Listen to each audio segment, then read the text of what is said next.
is the persuasive power of close relationships, for good or bad. So, in my estimation, the single most powerful influence in the area of deception or for good are close relationships. They could be very close friends, close relatives and family. A fellow that I've known for decades, we've had good times together, we go way back, made a decision to do something or to endorse and affirm something that all the passages in the Bible very clearly describe in a negative way. And I finally thought I should say something about this. So I said something about it, and he reacted in a very negative way, very harsh way. And I stood outside afterwards. I was out in my front lawn, and I just felt, wow, I somehow don't feel good about my relationship with God here, or my beliefs. Why is this? This is not normal. And then it hit me. My beliefs have come between me and my friend. And in his mind, they are a friendship ender. Not in my mind, but in his.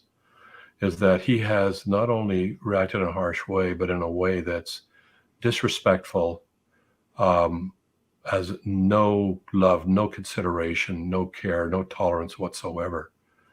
And I realized, wow, if I can solve this problem by recanting what I believe and changing my mind on this. But I knew, wait a sec here. On the one hand, I have very good reasons to think that my moral belief in this area is very good, because it's not an area that I have been ignorant of. I've done a tremendous amount of engagement in that area for the last, let's say, 15 years, 20. So it's either change my belief here and cave into my friend and we can have a relationship, or continue to hold what I believe to be true, but at the expense of my relationship. And I decided, when I realized that, something hit me, and I said, I have just experienced the power of a close relationship, or any kind of relationship. It wasn't even close at that point, but it was still a relationship that went back a long ways with a shared good times. I've experienced the power of a relationship to put enormous pressure on a person to change their mind on something and embrace something that, rationally speaking, is clearly false. So that's the persuasive power of a close relationship. And as a result, like Jesus said, here's a quote from Jesus. He said, "You will be hated by all nations because of me. And at that time, many will turn away from the faith and will betray and hate one another."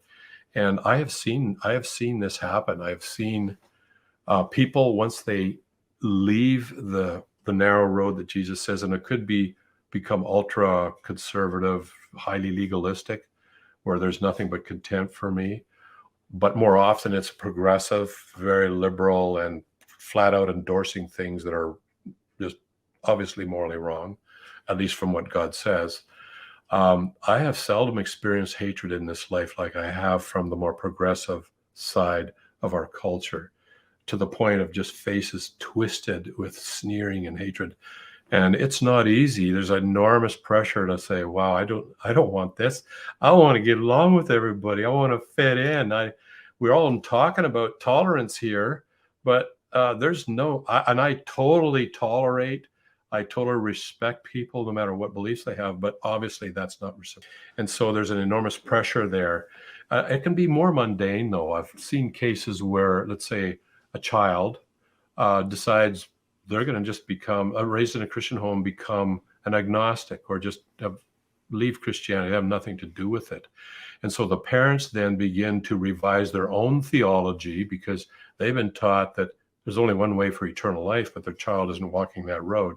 So what they become is more open, more relaxed in their theology, to somehow give them the perception, or give them the comforting belief that their child is not in fact lost for all eternity. So a lot of times things like hell, for example, cross that off the list. Anything that inhibits our sexual expression, most of that we can cross. There's no problem with that. So things that will come between us and other people, or our culture, are very susceptible to be done away with, simply because we want those relationships.